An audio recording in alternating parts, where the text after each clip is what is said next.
Hey, everybody. Welcome to another episode of the Business of Inner Peace. I am so excited you're here. Today, it's officially the second time I've had a male guest on, and he's an amazing man. His name is John Whitaker. He is an artist, he's a father, he's a volunteer farmer, and he's a level 2 Wim Hof Method instructor. I actually met John at one of his classes. I had an amazing experience, and I'm so excited for you to just listen in today to our conversation. So grab a cup of tea or whatever your favorite drink is, get cozy. You're going to love this. Hey, John, welcome. I'm so glad that you are here. How are you feeling today? Great, Aaron. Thank you. Yay. Okay, so I really love stories, and I always ask my guests to kind of start off our conversation with their story of how they got involved in what they do. So I'd really love to hear, like, how did you get involved with Wim Hof? All right. I was working as a self-employed art installer, and I was taking my lunch break in my truck. It was 2016, and at that time, the only thing we were talking about in the media was the presidential election. And I was listening to basically at random a call-in show on a political subject, and somebody called into this show, obviously to give the host a piece of their mind. But the cat got his tongue and he wasn't able to say anything. It was just silence, radio silence. And the host waited for him to say whatever. And when he realized that nothing was coming, he said, "Okay, you lost control of your breath. Check out this guy, Wim Hof. You'll get your breath control back, and you can call me and say whatever it is that you called to tell me today." And so I related to that feeling of where that person was, just heart racing, can't speak, can't, it's your turn to speak from the heart, and nothing's coming out of your mouth because you got no control. So I wrote down the name Wim Hof and I looked it up on YouTube. I did the breath work. I put my hands in ice, water, and sort of one door unlocked the other door, and I just kept on going until I was an instructor, and now I'm teaching these classes and workshops. That is so cool. I really love that story. And, part of why I love it is because it shows the power of just one simple conversation and how it can profoundly affect someone else's life. And so, like the guy that called in that wasn't able to speak, he affected your life, right? Because otherwise it wouldn't have happened. And then the radio host did as well. And it's just such a wonderful reminder of how important it is to just to be you, to take steps forward, and you never know how you're going to impact someone else's life. Like whoever that guy is, he does not have any idea of the little domino effect that he started because I know that you profoundly affected my life in the work of being with you and learning about all of this, right? And he was the one that set it off um, with you. So I just like, hey guys, if you get nothing else from today's podcast, let me just remind you how powerful you are. And just by being you, even being you showing up unable to speak, that guy had a profound effect that day. And so don't underestimate just, I feel like every person has a purpose on this planet and they are made for something great. And even not speaking could be greatness. That's really cool.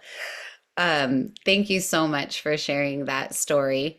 So, what do you feel like? Obviously, it did something for you that it made you want to like continue on. So I'm kind of curious, like thinking back, what were the first like benefits that you started receiving from doing this?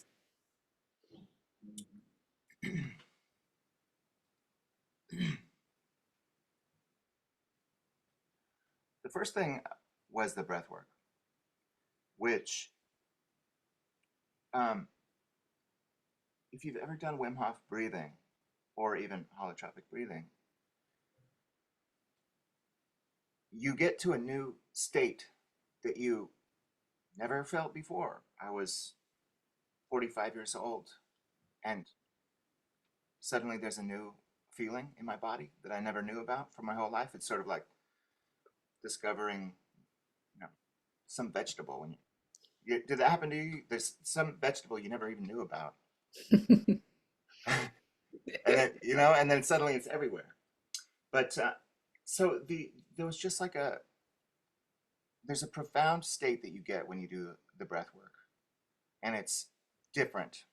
It's you know, uh, there's like a reset or something something triggers, and you feel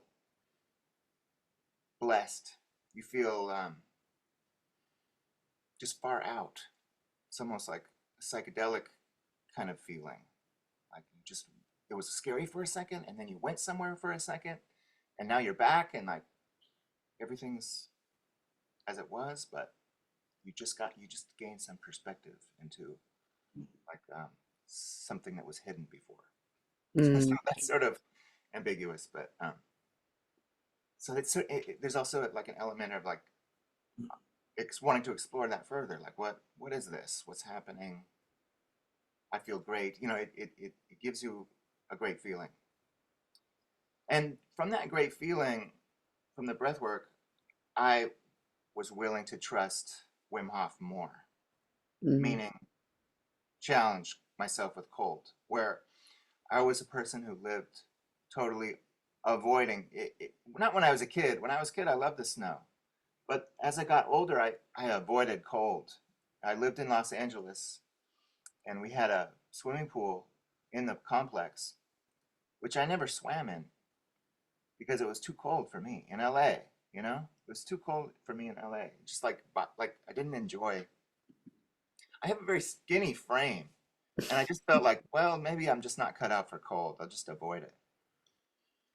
But the feelings that I got from doing the breath work made me trust that what Wim Hof was saying. He's a very persuasive speaker. So I I put my hands in cold water for like 4 minutes, something long, like nasty. 4 minutes of hands in ice water is really nasty.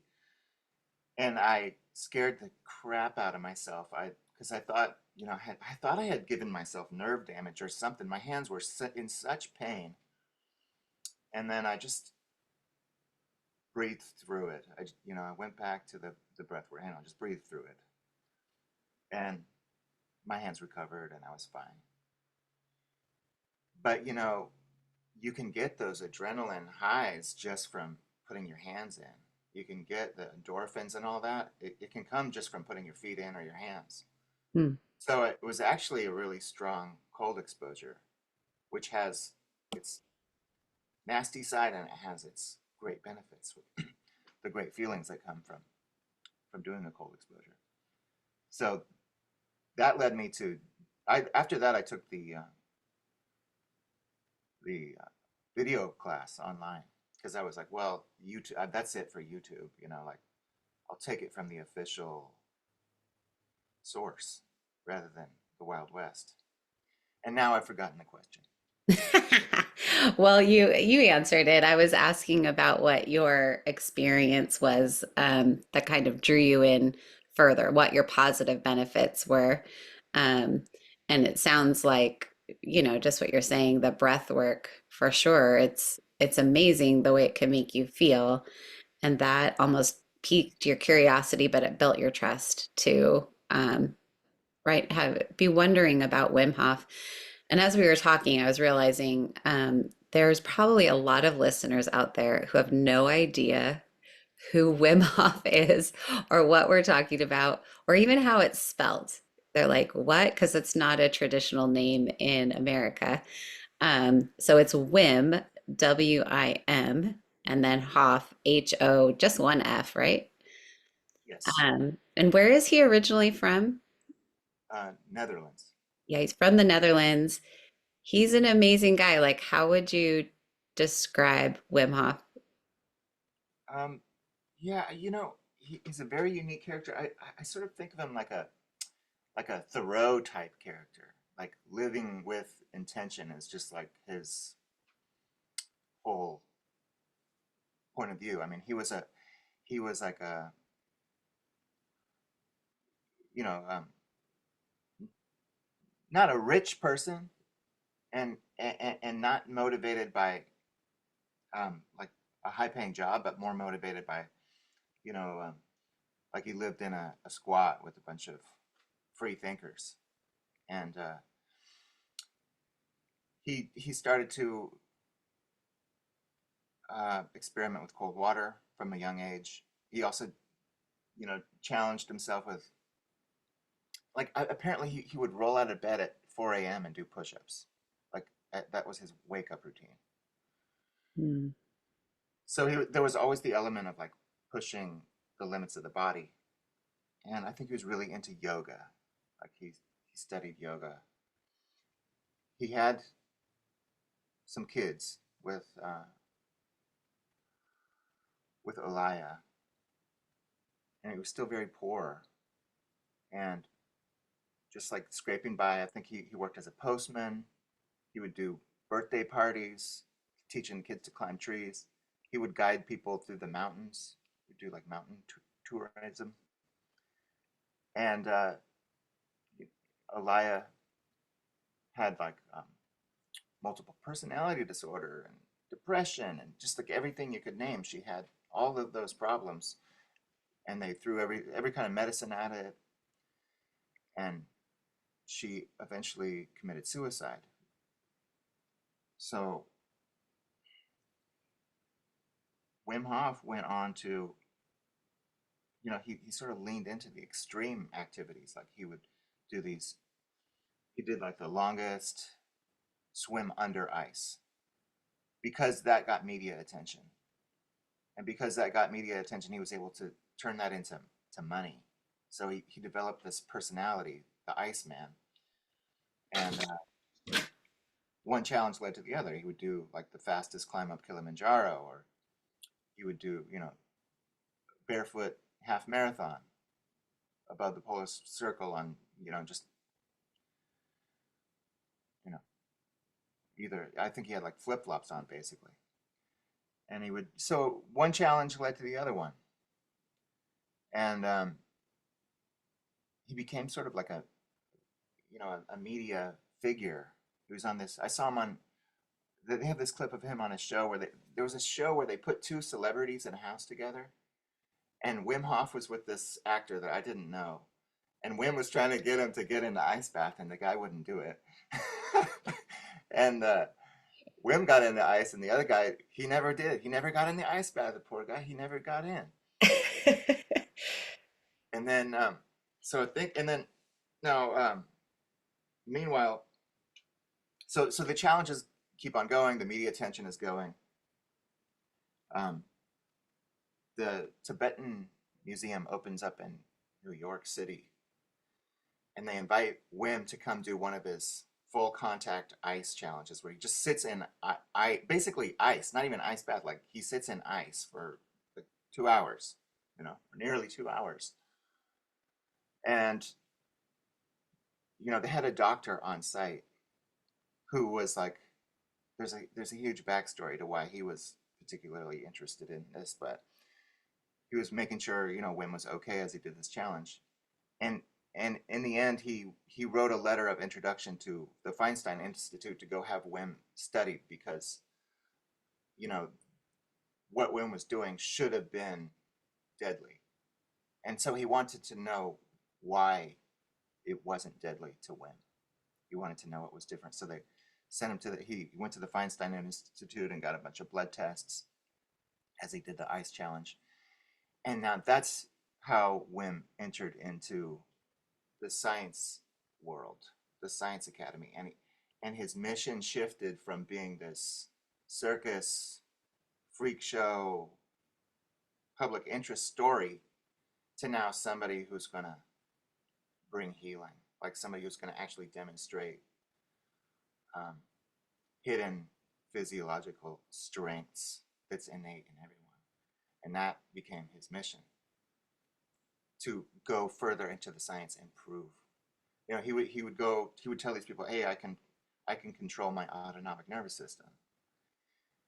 And now with the blood tests, like you know, he would put his body temperature below, I can't remember the number is, but below the number where it was a death spiral into hypothermic, uh, into hypothermia, unless you had an outside heat source. Wim went below that and used breathing and mindset to actually bring himself back up to homeostasis.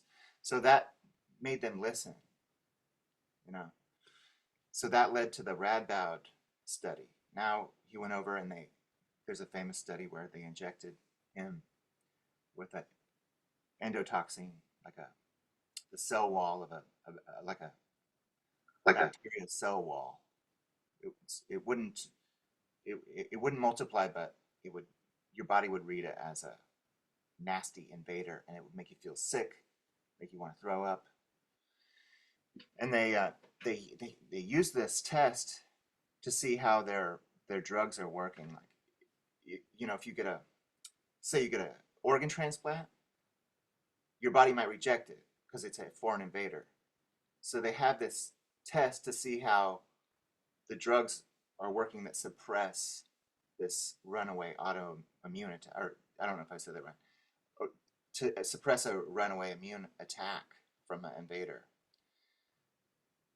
So that's how they developed this endotoxin study. But without using any drugs, just using breath, cold, and mindset, Wim showed that he could suppress an acute inflammatory attack, and he didn't get sick. And then they said, "Well, okay, you're an anomaly." And he said, "No, I could teach this to anyone." So they gathered a cohort of 24 people, and he taught them. He had them doing the breath work, laying down on the snow, um, going up Snezka, you know, in whiteout conditions and just shorts. And they've got footage from the study. It's whiteout conditions at the top of Snezka, and the guys are just dancing in their shorts. And it's that moment that Wim knew that these people understood what it would take to go into that academic hospital, get the injection, and suppress with intention the inflammatory attack. He knew they were ready, and they indeed showed up, suppressed the immune attack. So that was, and then, so that just really launched, you know, one study after the other. Um, Yeah. Yeah. And I mean, the studies are amazing. I think that's honestly, with taking your course, that's what really blew my mind was how much scientific data there is showing the benefits of this. I think we all naturally go like, oh, sure, an ice bath would be anti-inflammatory, right? We're so used to having that pounded in our head to use ice for swelling and stuff like that. But the benefits are so far beyond just anti-inflammatory. It's like what it can do for your immune system and just there's so many benefits. And then what really blew my mind was when you showed us the science on the breath work. yeah, I had no idea that there was like really any physical benefit to breath work. I honestly always thought like this is just a mental benefit because in my coaching, I use breath work as a tool to help calm the mind, right? And so that's kind of all that I had been using it for.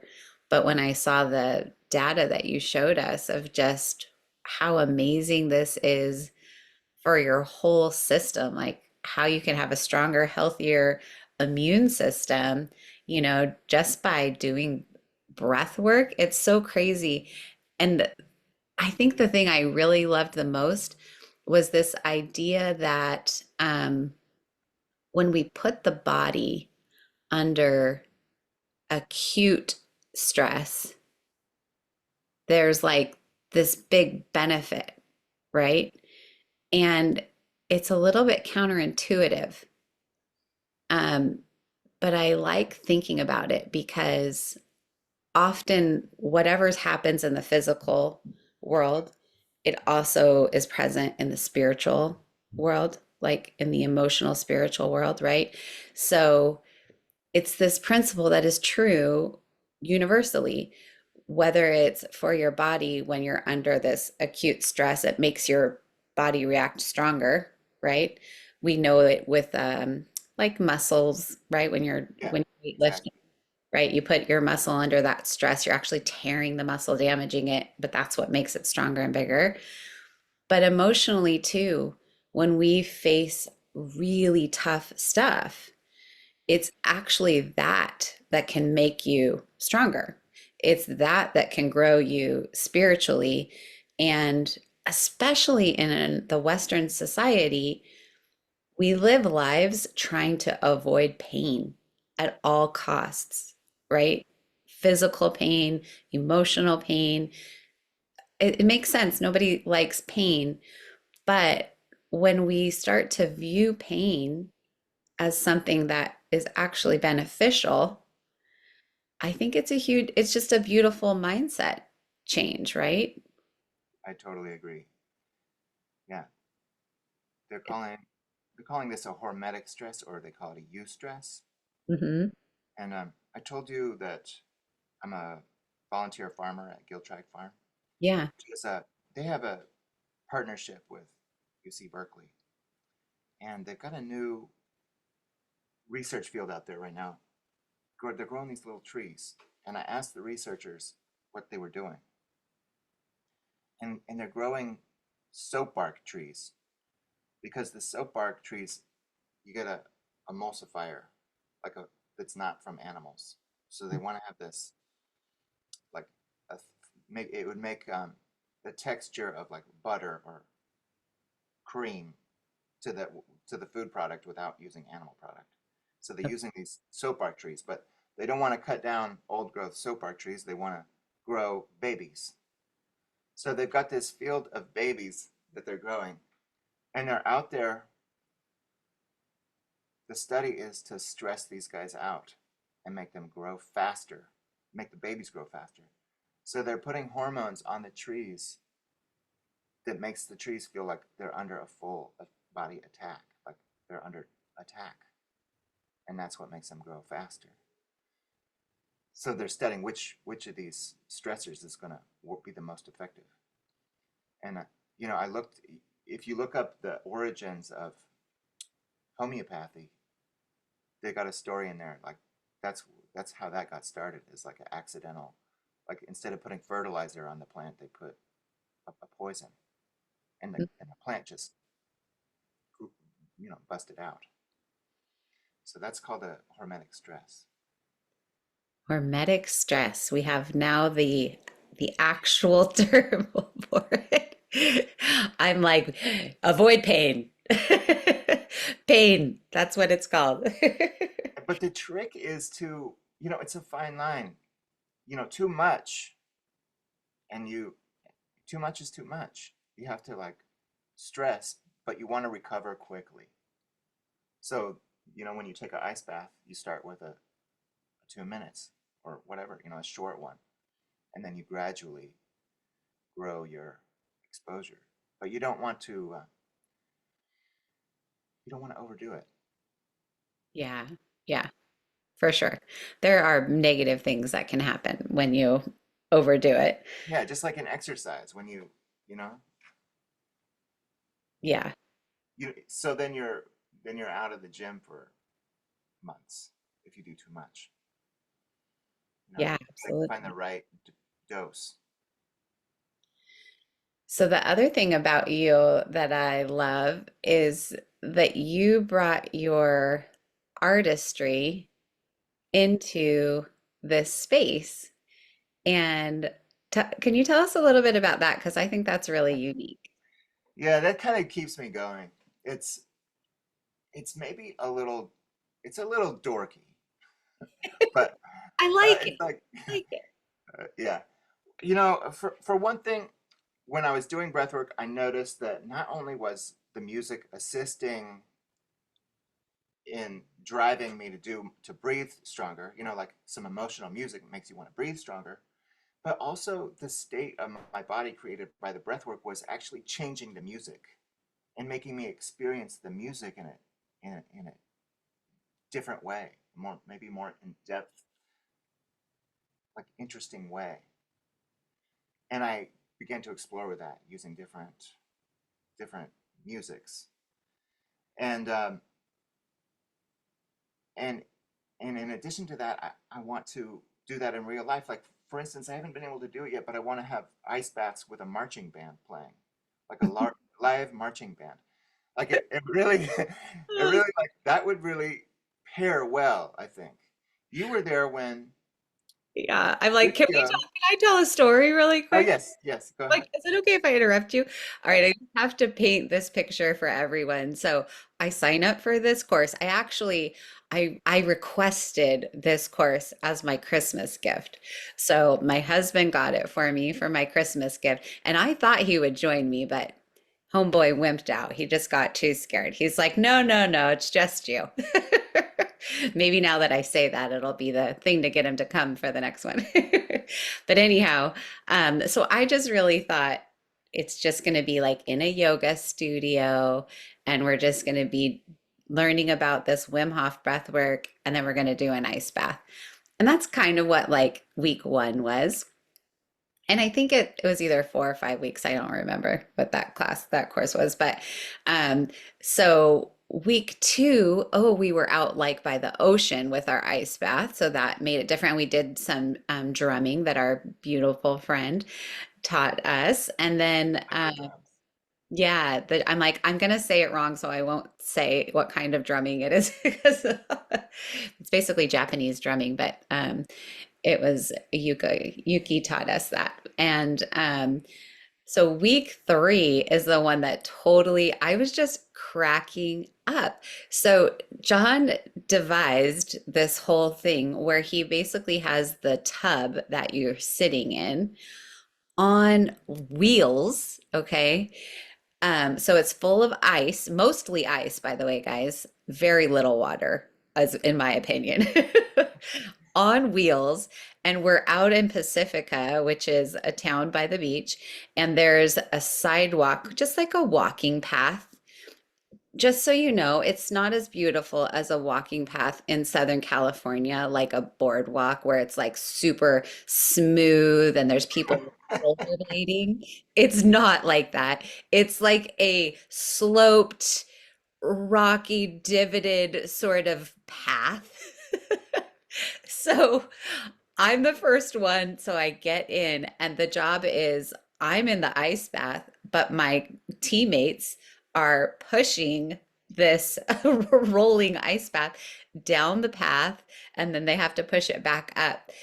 So I I thankfully got out of the job of pushing because I was the first one in and I was too cold to help. But our sweet friend Reese, I think he might have pushed almost every single person. It was really tough. But the beauty of what John designed, okay, not only did we look like the strangest people out there that day, but this trick of what you can do to your mind, and it actually works well for when you're trying to rewire your subconscious. When you're trying to work through pain, essentially, if you can make yourself laugh, right? So here I am in an ice bath, honestly not thinking about the pain at all that my body was in, because I am cracking up that we're even like doing this. It was so good. And I'm laughing with the friends that are pushing and just I'm like, all I need is a glass of wine. And it's like a Northern California wine train ice bath. Yeah. It just felt so silly and fun. So that is like a very small example of how John's creative artist mind makes ice baths not just like ice baths. And so that's why I started laughing when he's saying he wants to have a marching band because, like, of course you do. Of course you want a marching band, and there's going to be like a monkey on your head, and there's going to be something else, some other element that's totally unexpected. Yeah. I'm so glad you could appreciate that. Yeah, thank you. It was amazing. Yeah, yeah. I, I did a workshop in a park, and the hose was the hose was over where the dogs were. So I wanted to fill up the water, but then I didn't want people to have to put up with dogs. So I wanted to roll it to the no dog zone. And then I was like, hey, we're rolling. Why don't we just keep rolling? Like, get in and just keep going. And then, and then it just, yeah, it makes me smile so hard. It makes me laugh so hard. I just saw a, somebody on Instagram, Rimsky's piano. This guy built a piano. He pedals the piano and plays the piano down the street. And then he's got a partner. She has a stand-up bass. She sits on a unicycle and steers, so she plays the bass. And we roll along. And it just makes you feel like there's not a care in the world, just floating down the street playing piano. That's so And fun. yeah, that's what I'm going for. I have some paths picked out. I can't wait to get a whole group together.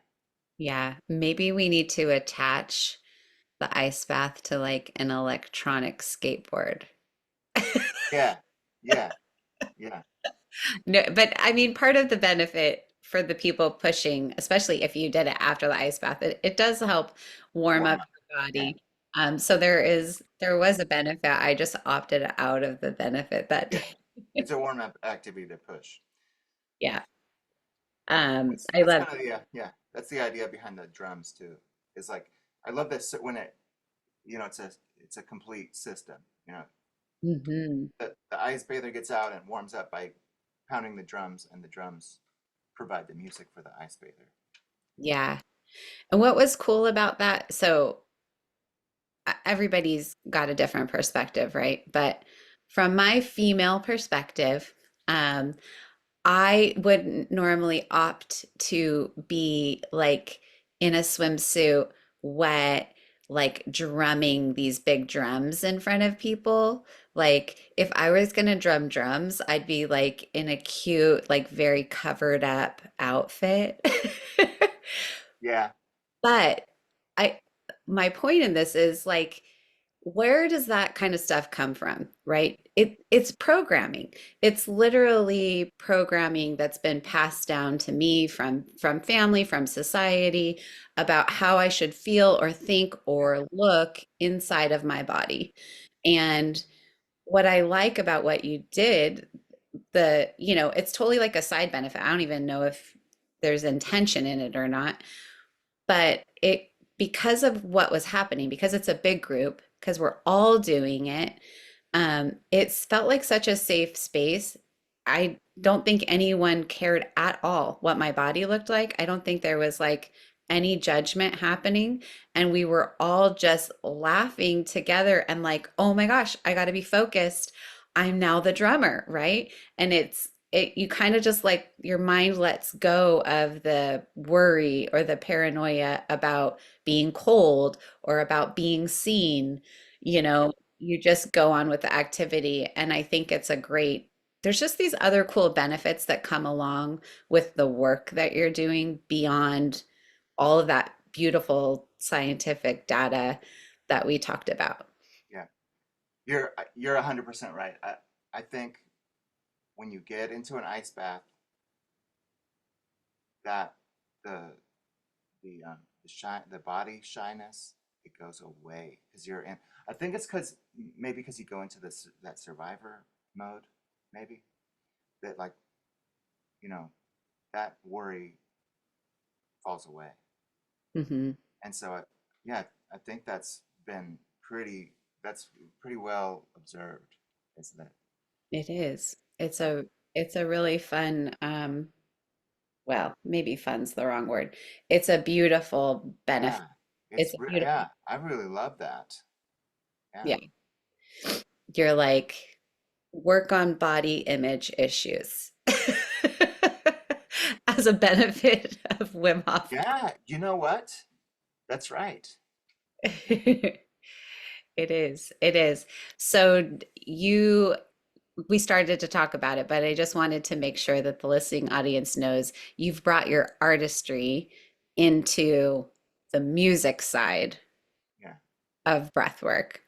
yeah. And we were doing ours around the Super Bowl time. I think Super Bowl had just happened.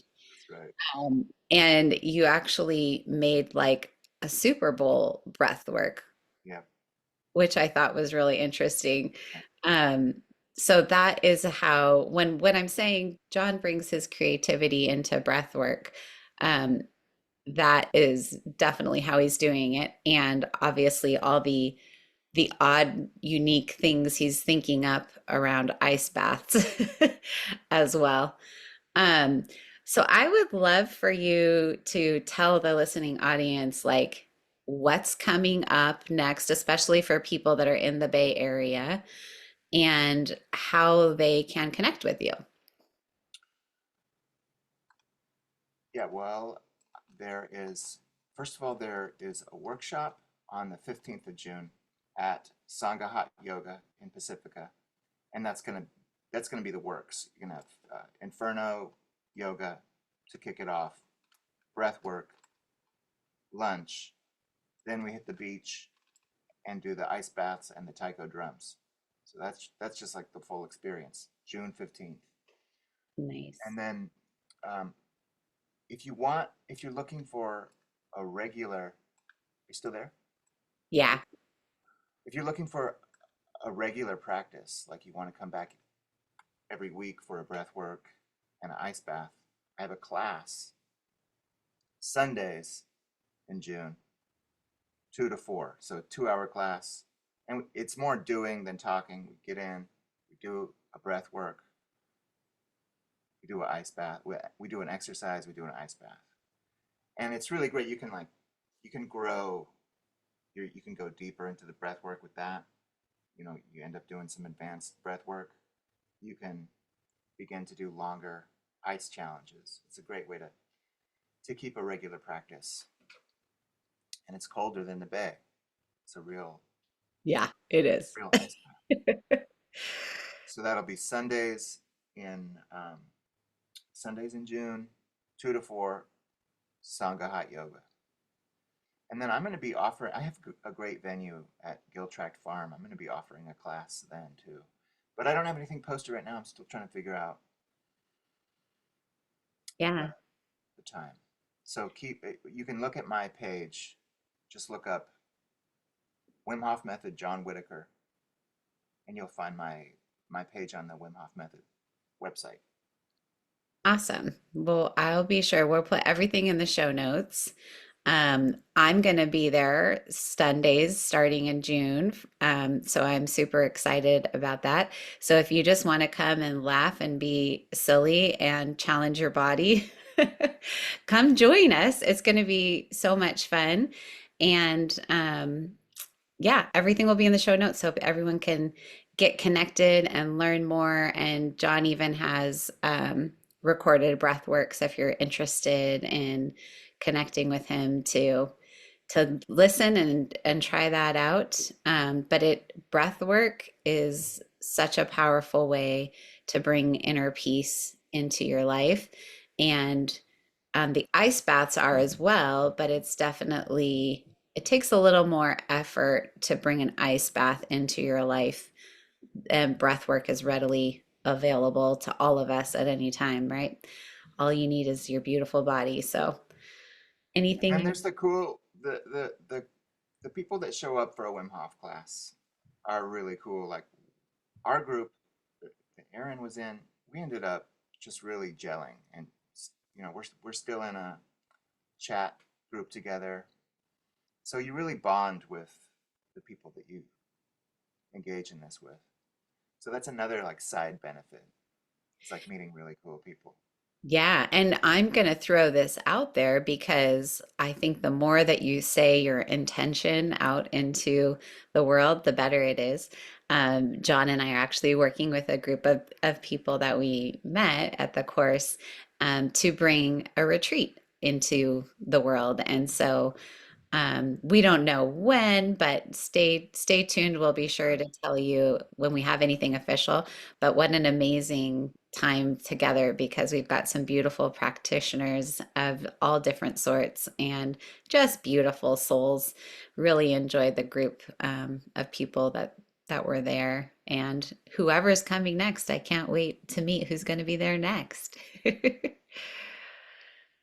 Anything else you want to share before we say goodbye? Thank you so much, Aaron, for giving me the opportunity to come on here and talk about this stuff. Absolutely. So I have a little unique way of ending my podcasts. I always end with a prayer. Are you open to me I'm saying open to that. a prayer for you? Yes. Awesome. Thank you. Um, Dear God, I just thank you so much for today. I thank you for John. I thank you for all the work that he's doing, the goodness that he's spreading throughout the world. I just ask that you would really use him to create goodness in the lives of others and that you would bless him for all that he's doing. Thank you, thank you, thank you for this time together. Amen. Thank you, Aaron. Yeah, yeah. Well, I'm super excited to get this out. I'm gonna do my darndest to actually get it edited today because I want to publish it Saturday. Um, because there's just because of the timing. Normally, I'd put you in the list of episodes that I have to publish, but then it wouldn't get published until like July. So Right. No, that's good timing. Yeah. so that is my goal. But once I have that put together, I will send you the links for everything and I'll send you the video clips and the little social media posts that I make that you can use. And then once I get it on YouTube, I'll share you with that as well. Thanks, buddy. Yeah, my pleasure. So thanks for being willing. Hey, you did great. Hey, thank you. You made it easy. Nice Look, ladies. wire it in. I survived. Thank you, You're Aaron. still alive and well. Woo. Yeah, All awesome. right, John, have an amazing day. Okay, have an amazing day. Thank you Okay, so much. sure. Bye for now. Bye.